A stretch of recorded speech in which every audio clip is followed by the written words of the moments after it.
everybody, if you're new to my channel, welcome to From Laura's Perspective. If you've seen my videos before, welcome back. Sorry to sound like a broken record, but the reason my videos have been so few and far between as of recent is because I've been so busy at college.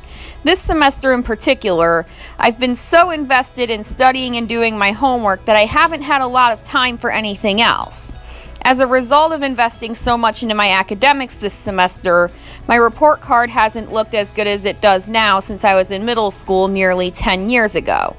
Not that I have anything to brag about, though.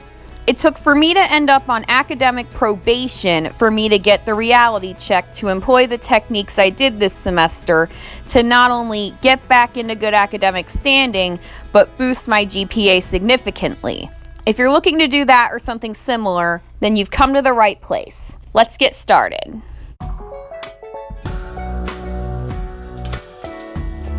If you bomb a big test early on or don't turn in a lot of assignments, that's a pretty big hole to have to dig yourself out of. The longer you let it go on, the deeper that hole's gonna get. And the stress that brings about is not gonna help.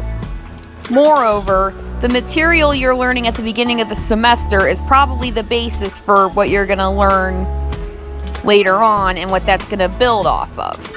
If you get behind when it's only the beginning of the class, it's going to be really hard to catch up.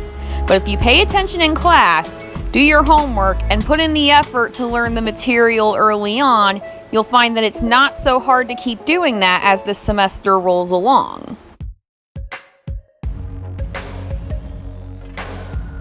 During my semester on academic probation, I was required to have weekly meetings with the dean of my college.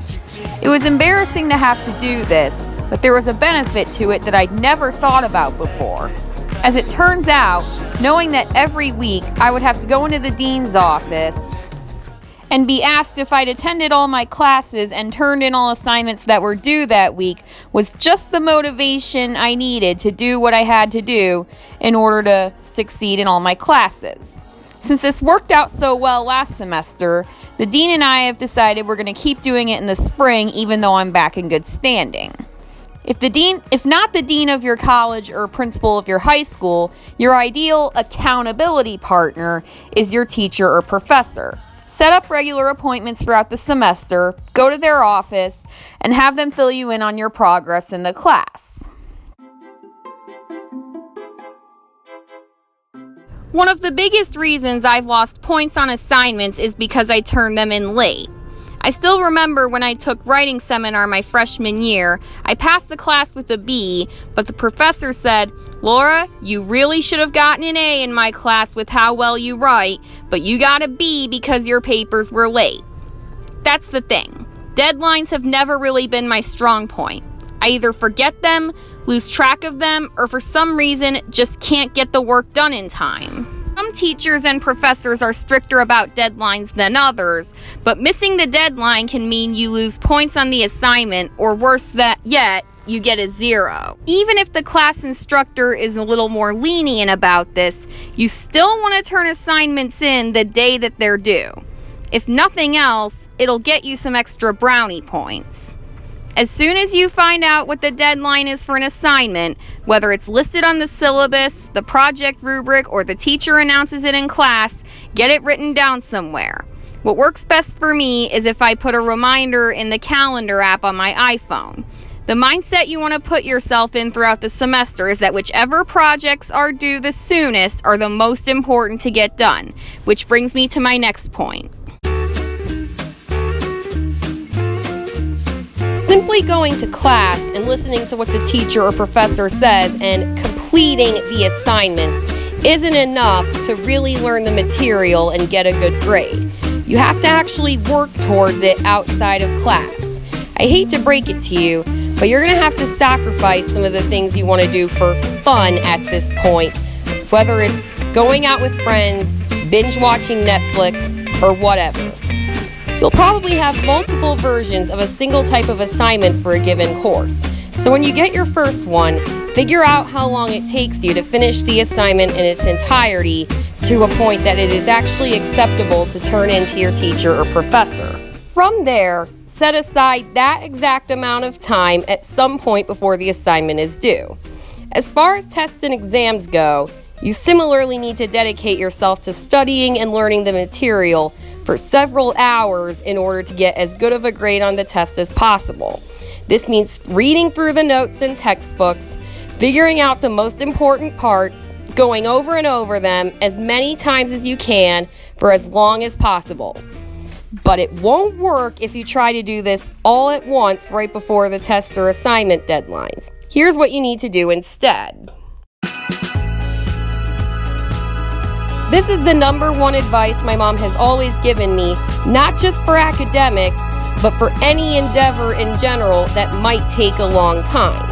As I was saying in my last part, doing one big cram the night before a test is no effective way to study, cliche as it may sound. I have a system for studying for exams by which I spend about 20 minutes at a time studying for an exam for one class, take a 5-minute break, then spend 20 minutes studying for an exam for another class. This trick is based in evidence regarding the human attention span. To make sure that all of these spurts add up to the amount of time needed that I discussed in the last part, I make study logs and assignment logs in Google Sheets on my laptop in which I track the time, location, and length of each spurt, including what I went over or what progress I made on the assignment. I still can't quite explain it, but when I did this, it would always make me really happy to see my total number of minutes spent studying or working on a project go up and up and up as I made more and more progress on it. I guess it was just really satisfying to see that I was getting closer and closer to the goal I'd set for myself, which is actually one of the most important aspects of academic achievement. Why do you want to get your grades up? To help your chances of getting accepted into the college or grad school you want to attend? Of getting a certain job? Do you want back onto your sports team or other extracurricular activity after being kicked out because of bad grades? Or do you just want to make your parents proud and your friends and family think more of you? My reason for trying to get better grades this semester was mostly so that I wouldn't lose my scholarship because of academic probation, which I really couldn't afford to lose. But it was actually about so much more than that. By the beginning of this semester, I'd already failed to complete 13 classes over the course of my 4 years at ONU thus far, and my GPA was always pretty low, kind of around like a 2.0-ish. This was embarrassing enough before I found out that my intended college graduation was being delayed because of all the classes I'd failed. But as soon as I got a letter over the summer saying that I was on academic probation because of my poor grades, I finally realized something. All of my academic mediocrity in high school and college, that's not me. That's not who I am. I can do so much better than that. It may have seemed ambitious considering my history, but I made it a goal for myself to get all A's this semester, feeling that if I could do just that, not only would I get back into good standing, I would finally be able to triumph over all of the academic failures of the past 4 years and feel much more accomplished upon walking at graduation.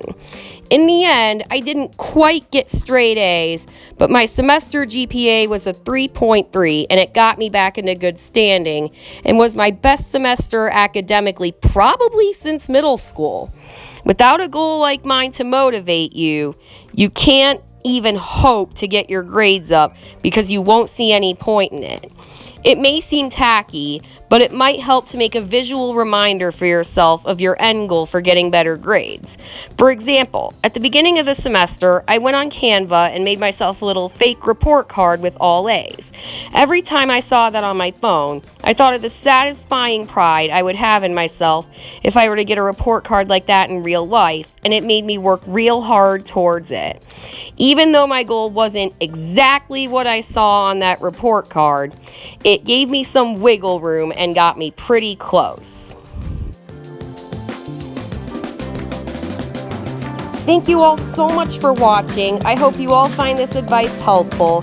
Best of luck to anyone who came here seeking help with their academics, and I really hope you reach your goals. If you have any other good advice for getting better grades or doing better on a test or project, please spread your wisdom in the comments below. If you haven't already, don't forget to subscribe so you can enjoy more videos from Laura's perspective. Bye!